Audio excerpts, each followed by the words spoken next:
viewers and subscribers, welcome back to Beating the Press podcast. I am your host, Rafa.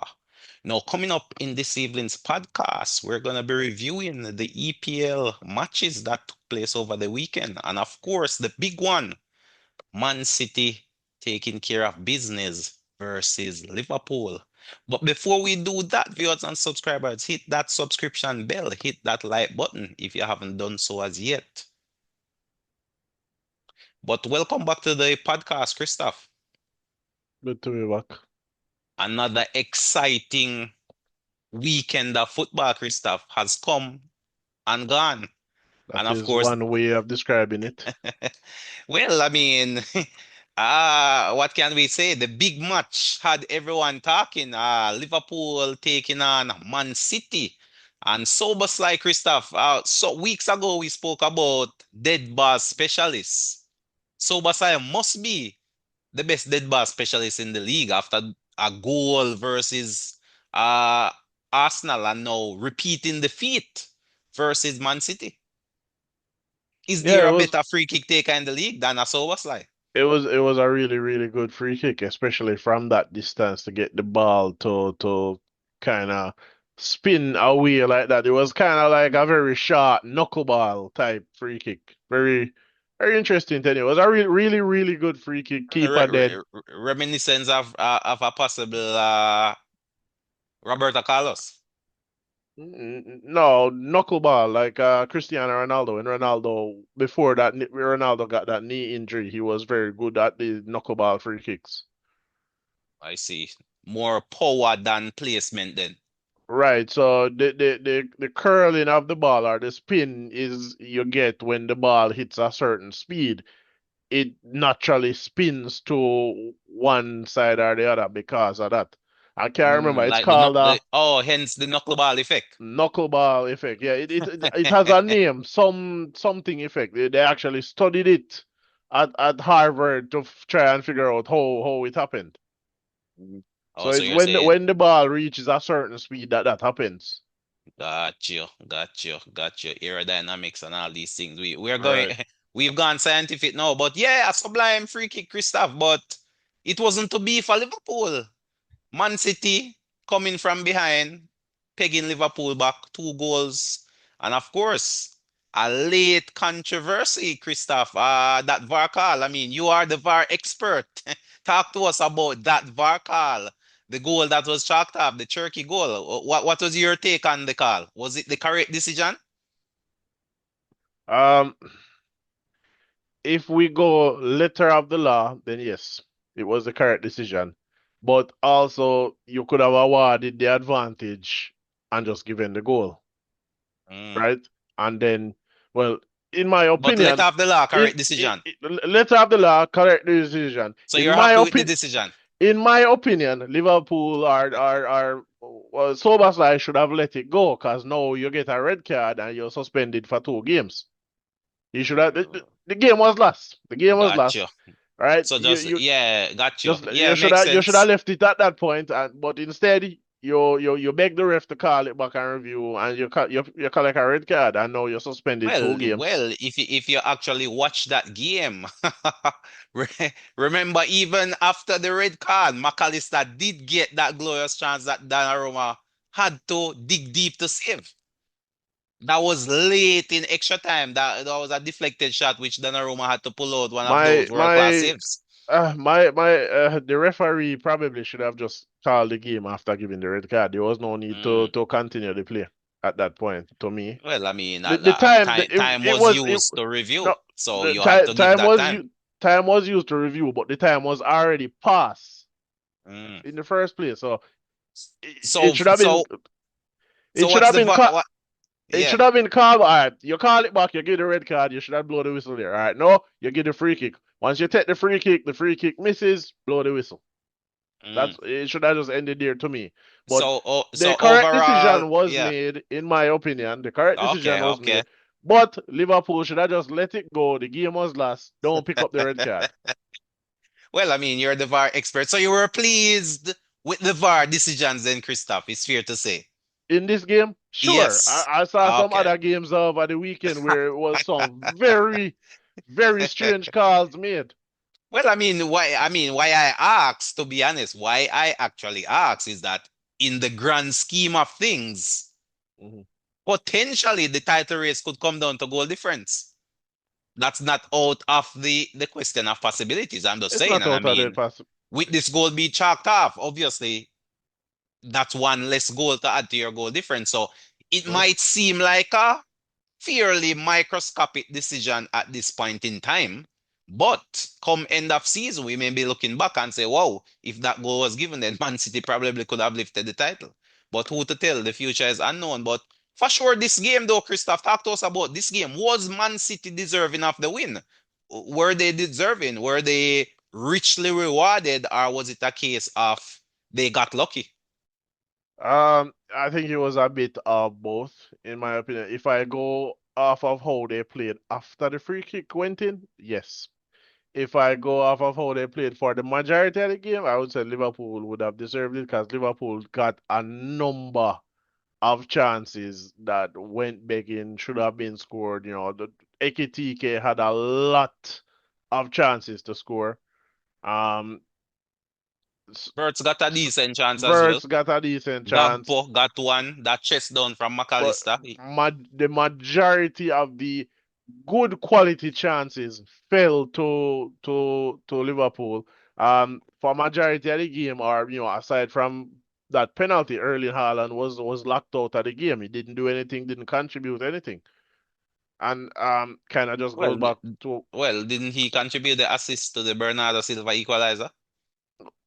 fine, Yeah, but he might not have again, contributed in terms again. of direct statistics, but his presence alone warranted significant amount of attention. So So hold on, hold without on, hold on, necessarily hold on. doing much, just your presence is creating panic in that So Liverpool area. is that not the same for another striker that wears red? Who is that now? Let me think. Okay. That Oh, you mean Eketike? No, not Ekitike, but again, Ekitike, in my opinion, got the game to win for Liverpool. Yeah, for sure. On a different day, he might have taken those chances, and it would have been maybe But 3-0, but 4-0 to Liverpool. speaking of Liverpool winning though, Christoph, there was another big call in that game. The Which one? drag back of Gehi and Salah. It That was outside the box. It was outside That the box. right, but Outside the Salah looked box, to yeah. be clear on to goal. Should it have been a red card? Yes. So that is the question. Should it Yeah. have been a red card? Should have been a red card. So VAR got it wrong then. VAR got that wrong, yeah.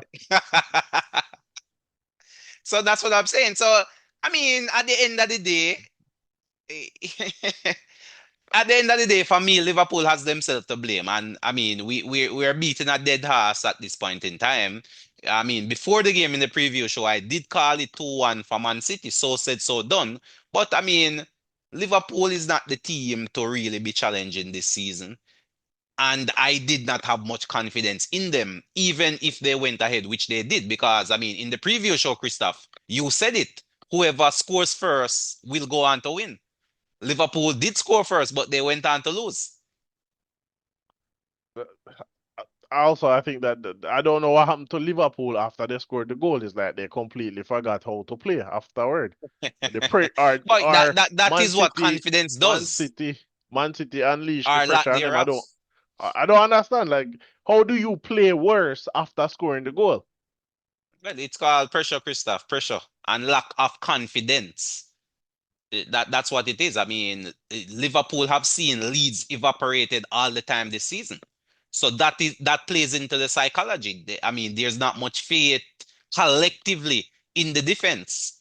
So it's almost as if you try to get everyone behind the ball to shut up as opposed to keeping possession and trying to get a second goal because they've seen leads evaporate all season. And this is Man City, one of the better teams in the league. So it's almost as if you go into ultra defensive mode and you still conceded. Van Dijk was falling asleep on that first goal. Didn't The track first, Bernardo Silva movement any at yeah, all. but that goal wasn't Van Dijk. It was again Sobasai fault for playing the defender on. playing the attacker hand, Well, playing no, Silver no, hand. no, no, no, no. Take the offside call out of it. Offside Okay, isn't necessarily the real form of defense. Van Dijk should have tracked the movement of Bernardo. He was the closest to him. I mean, perhaps. Kanate was on Haaland. Haaland beat Kanate in the ear, but Van Dijk was just planted to the ground. And it was a free one-on-one opportunity right inside your 6 yard box. So, I mean, question marks there, in my opinion, from my point of view. Question marks has to be there as it relates to Van Dijk. I mean, he himself have admitted openly that he had made some individual mistakes leading to goals this season. But it is what it is. I mean, it's no shock to me personally that Liverpool lost, but sometimes it's the manner of the defeat. And I thought they gave a good account of themselves, even though they came out on the losing end. I mean, it wasn't a vintage Liverpool performance, but as you mentioned, they did enough to possibly win if they were clinical in front of goal, and they did enough to also lose the game. So it's six of one, half dozen of the other. I mean, the fans who should have been cheering Liverpool and Christoph is the Arsenal fans. Why?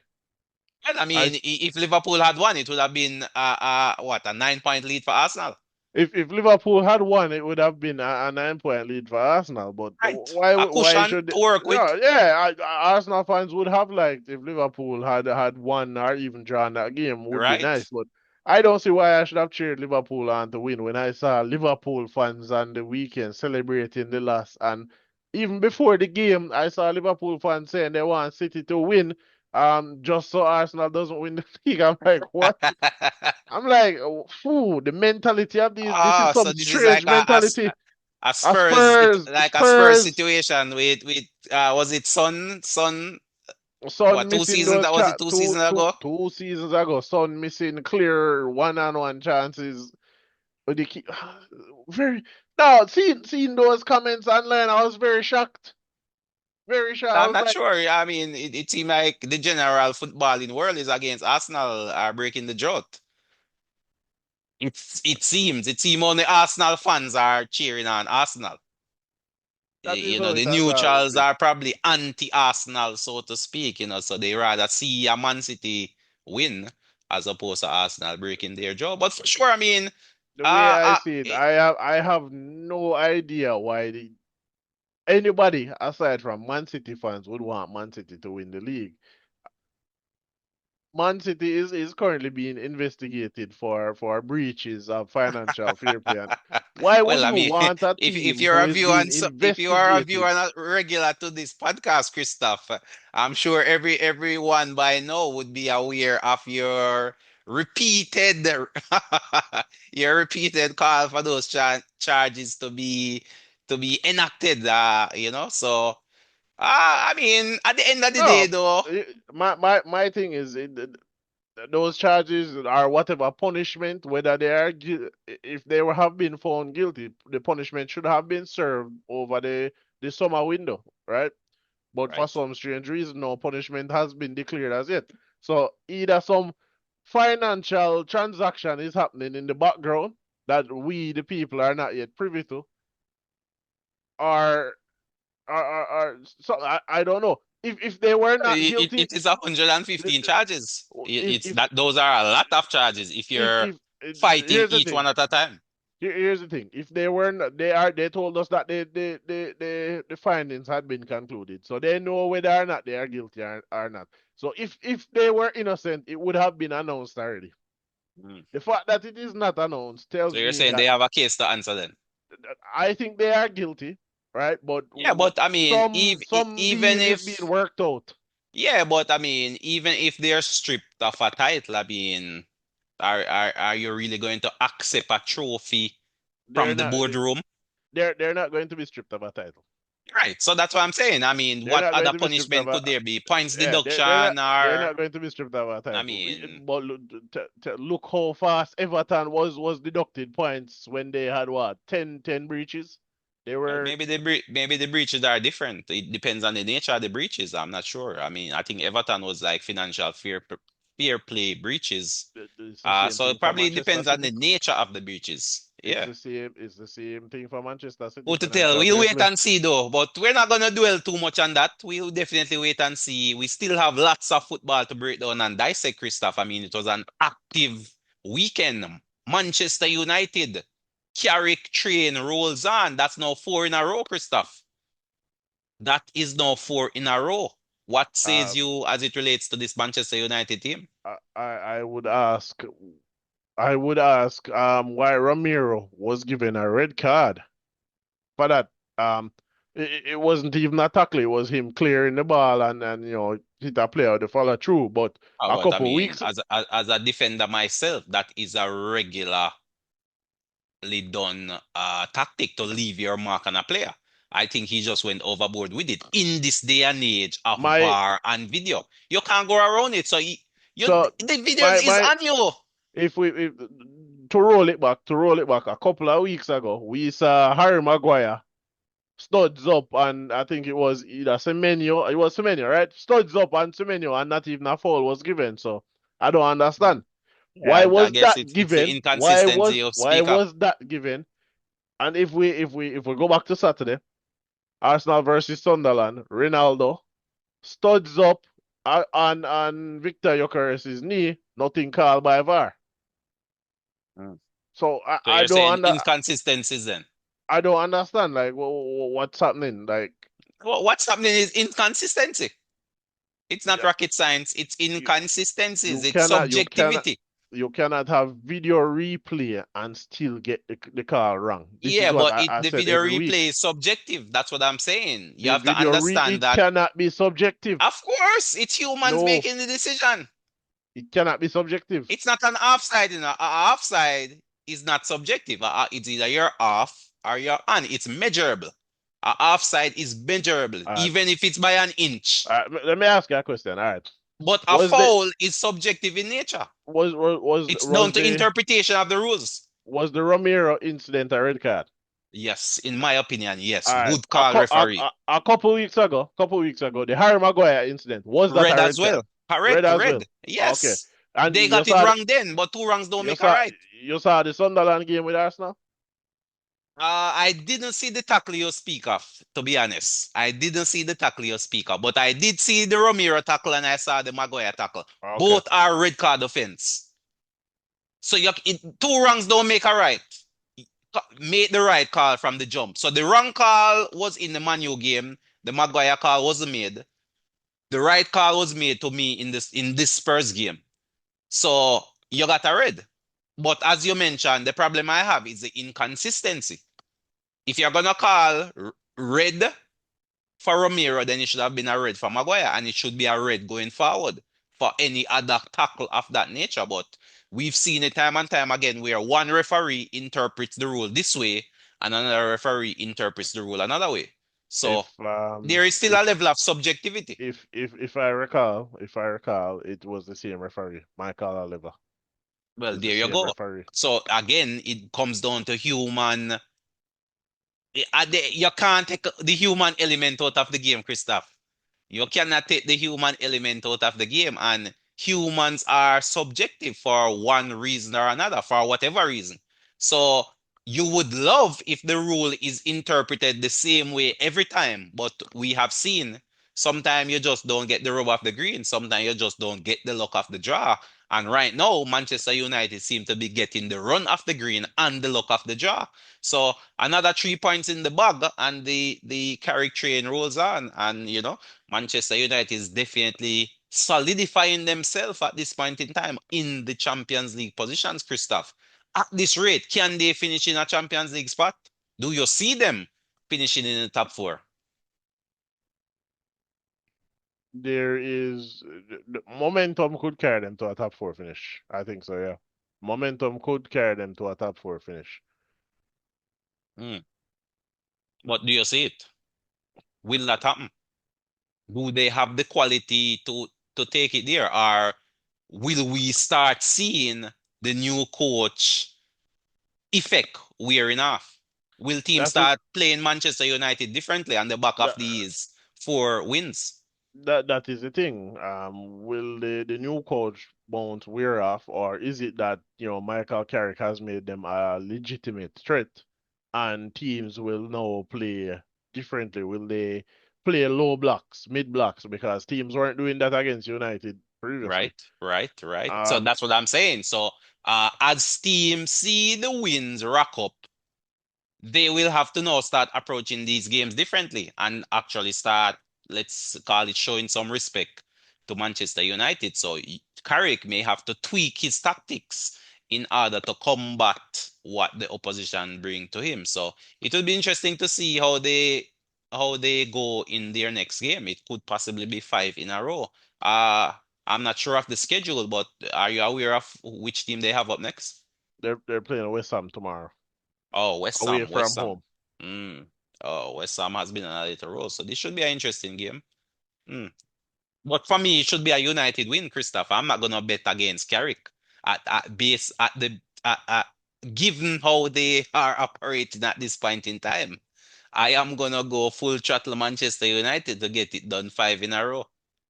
I mean, And the fortunate thing for Manu is that the only thing they're playing in is the Premier League, so they will be getting full rest as opposed to some other teams who still have FA Cup, still have Champions League. So they right, are right, getting right. full rest as it comes to the games they're playing. Yeah, for sure. That's definitely a welcome thing as the season heats up and goes down into the business end. But yeah, the Manchester United train rolls on, definitely. And we also saw a big clash down in the basement, Christoph. We saw a basement clash between was it Leeds and Nottingham Forest? And of course, Leeds running away big winners. I believe they won that game 3 goals to 1 and opened up a 9 point gap at the time uh, from relegation. So Leeds definitely trying to cement themselves in that mid-table and dragging some other teams in the relegation fight. So in terms of promoted teams, I mean, it's fair to say Burnley is gone. It's fair to draw that conclusion. And it's fair to say Wolves is gone as well, Christoph. So to me, it's just one spot remaining. Who will get that spot? Who will get the third relegation spot? Maybe Tottenham.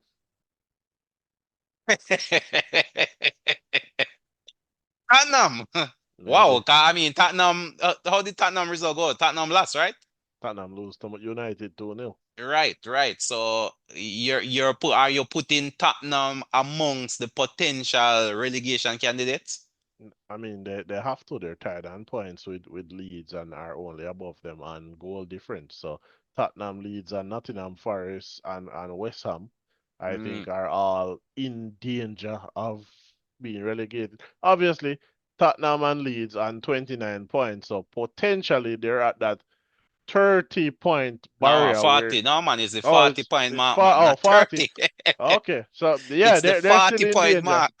So The then they're 40 still in point mark. danger. They're still in Yeah, danger. usually they say once you get 40, you should be safe. So the Okay. objective at this point has to be to get over that 40 point mark and get yourself to safety, you know. If you're below that, then you're in serious trouble. But for sure, West Ham, the good thing I've seen from West Ham is that they have rounded into form. They did make a couple signings in the January window, so they strengthened. But at the end of the day, it boils down to results, and they have gotten what back-to-back victories of late. That man Somerville seemed to have found his scoring boots and has now hit goals, maybe back-to-back goals. So, interesting times ahead. But for I sure, mean, right now Tottenham are not far off of their points tally that they got last season. Tottenham finished last season with what? 38 points. They're on 29 now. I think they had 11 wins last season. So far this season they have 7 wins. They're not far off where Ange was. They fired Ange last season despite winning the Europa League. So that means they must fire Thomas Frank at the end of the season as well then.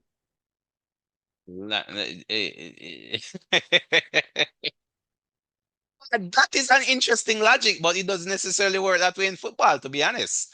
Uh, put it this way. Let's say, for example, Spurs do remain in the Premier League, but at the end of the season, they were on an upward trajectory.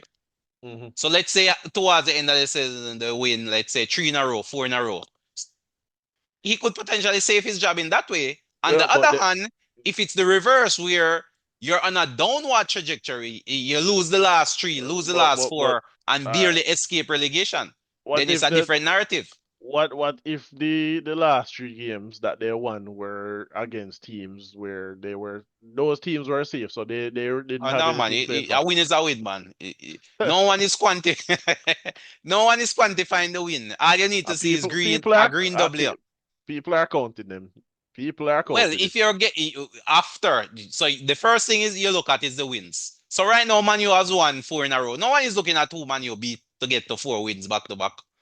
We just want to know you won 4 in a row. Then, if you're getting more granular now, then you can look at the opposition. And you could say, oh, Man U has only beaten teams in the lower half of the table. They have not beaten anyone in the upper half. You understand what I mean? But the first objective, get your wins under your belt. Get the wins under your belt. So yeah, I mean, but I'm not sure if I would throw them in there yet. As I said, Burnley gone, Wolves gone. So to me, the fight is probably between three teams. I wouldn't necessarily put Spurs in that conversation. I would put West Ham is there, Nottingham Forest is there, and potentially Leeds. But for me, I think though, Christoph, it's a fight between Forest and West Ham as to who will be the third team that goes on. I think Sunderland is safe. Momentum will carry them through. And I believe Leeds have enough in them as well, enough fight to see them through. To me, it's gonna boil down to whether it's Forest or it's West Ham. So one of those teams to me will be playing their trade in the championship come next season. And we know how it goes in the championship. Sometimes you go down and you can never get out. You might be down there for years, decades, Christoph. Many persons don't know that Nottingham Forest has a Champions League title to their name, Christoph. The glory days of Nottingham Forest. But they have been so long hidden in the doldrums of the championship that they are just coming back to modern day prominence, in all honesty. And as soon as they started probably becoming a household name, they're probably now on the verge of being relegated again. And who can tell how long they will remain rooted in the championship if they were to make it back there again. But time is the master. Time will definitely tell. But Christoph, any other results which caught your attention over the weekend? I mean, Aston Villa drawing with Bournemouth. That was a potential, you know, for Aston Villa to bounce back fully. No, none of the other results Brighton I going mean, down 1 I nil mean, to Crystal Palace, who really needed a win as well to stem that tide.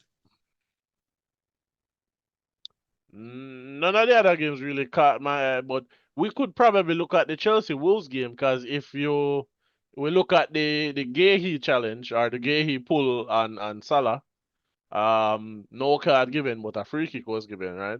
Right, in the outside the in the box. in the Chelsea versus Wolves game, similar situation where the second penalty Chelsea got was I don't know how that was a penalty, but the challenge occurred outside the box. Then the player fell into the box, and then a penalty. And No, I I was think like, the fall. what? No, I think the fall continued No, in the box. no. The So foul you're did not continue in the box. The foul occurred outside the box. The player fell in the box. no man, come now man, come now man, come now man. No man, that's impossible man. I think the fall continued in the box. It It started it was out but no continued no. in. What was the challenge? What The, happened? It was it was the a shove. It was a shove in the back from outside the box. The player fell in the No box. man, he was in there when he got shoved, man. No, Clearly in the outside. box. No, outside the box Yes, when the man, shove occurred. clearly in the box. Big shove as well. That shove was I'm not sure what the defender was thinking. No. Watch it right now. Watch it right now. The shove occurred outside the box. Watch it right now. I'm gonna pull it up. I'm gonna pull it up and show the The viewers and shove, subscribers the as well. shove out occurred outside the box. First contact outside the box. Hmm. And you're saying the player fell in and a penalty was The, given. the, yes. No, sir. In my opinion, the shove was in the box. The shove occurred outside the box. All right, I'm gonna rewatch it. I'm also gonna put it up for our Outside viewers and the box. subscribers. So that's an interesting. Well, we'll see what the truth lies. But for me, it was definitely a penalty, Stonewall penalty, and of course that man Cole Palmer, Christoph, stepping up, getting a first half hat trick. Is Cole Palmer back to his best now, or this was just a fluke? Two penalties, and you could say decent enough goal for the third to round off the hat trick, but two penalties. A PK merchant. I mean, I wouldn't necessarily say he's back to his best, but Cole Palmer, since signing for Chelsea, has been very good at penalties. So, his finishing, in my opinion, has never been in question to me. Right, right. Right, he was a good finisher, but let's see, most of his So goals it's just a came case of from consistency then. Can right, he most remain consistently right, at a high level? most of his goals over the last 3 years have come from penalties or counter attacks. So Mm, let's see how it goes. And again, hat trick, but two of them were penalties. So right, right, for sure. Well, I mean, they all count. I don't think anyone no, will. yeah, they still value the same amount, obviously. All right, Yeah, yeah. if you score 32 goals, you're still And getting the all of them are golden penalty. boot. Right, you For still get sure, the for golden boot sure. if you're the And highest yes, scorer. speaking of Golden Boot as well, that man Thiago Christoph, he must now be on the plane to the United States for Brazil, Christoph. I That don't man know. has to be in the Brazil squad for the World Cup. I don't know if Carlo Ancelotti will put him on the plane. Yeah, man. I mean, he's the top Brazilian scorer around the world, as far as I know. Which other number nine Brazilian is better than him? I don't know. Richarlison might think he's the No, best. man. Richarlison. No, I said Richarlison might think he's the best. I personally don't think Richarlison is a very good player, but Richarlison, according to Richarlison, Richarlison No, is the I don't number think Richarlison's is name the should be in first that pick striker conversation any at all. Not at for all. Brazil. Not at all. Thiago has to be the man to lead that Brazilian team. I mean, he is second only to Erling Haaland in the Golden Boot race as well. And he has been one of the finds of the season, in my opinion. Definitely. An unknown quantity that has risen to the top. For a team such as Brentford as well. Brentford, at the start of the season, many were predicting Brentford to be relegated. Loss of their coach, loss of their two best attacking players in the form of Wissa and Mbeumo, loss of their captain, Norgard, Christoph. Many persons forget the impact that Norgard had at Brentford, which led to Arsenal bringing him in over the summer as well. That could be the signing, Christoph, which potentially lifts Arsenal to the title. The signing of Norgard from Brentford. I don't know how he's going to lift them when he doesn't really get much game time. I think he's Well, he could deserving be of a much more. good man in training, Christoph. I think he is very, very much deserving of some game time because Yeah, he but in has played training, he could well. be a very good trainer who push the other Arsenal midfielder. You need good training partners as well. So even though you may not get any game time come Saturday, Sunday, when you're training, you need quality people to train against. Right. You don't seem too impressed by Norgard, though, Christoph. No, I'm actually quite impressed by Norgard. Okay, okay, okay. You're saying Very he impressed. deserves more game time then. He deserves more game time in my opinion. Yeah. I Very see, impressed I by see. Norgard. Yeah, that's what I'm saying. Squad depth. He's part of the Arsenal squad depth as well. But yeah, for sure, Brentford, surprise team, deserving. And of course, speaking of Brentford, they had a very good game on the weekend as well, Christoph. Getting the better of Newcastle 3 goals to 2. What can we say about Newcastle? Is Eddie Howe's job now in jeopardy come the end of the summer, Christoph? Obviously, I don't think they're gonna sack him halfway through the season and still in Champions League contention. But come end of season, depending on how well or poorly they do in the rest of the Champions League, his tenure must be at risk over there at Newcastle. Um, I think, in my opinion, the tenure of the coach is dependent on what the goal for the season was. Has he achieved the goal of the season? Is he achieving the goal we don't know if Newcastle's goal was to make the Champions League again. Maybe Yeah, that they that didn't see must it. if Newcastle has any ambition, that had to have been part of the goal.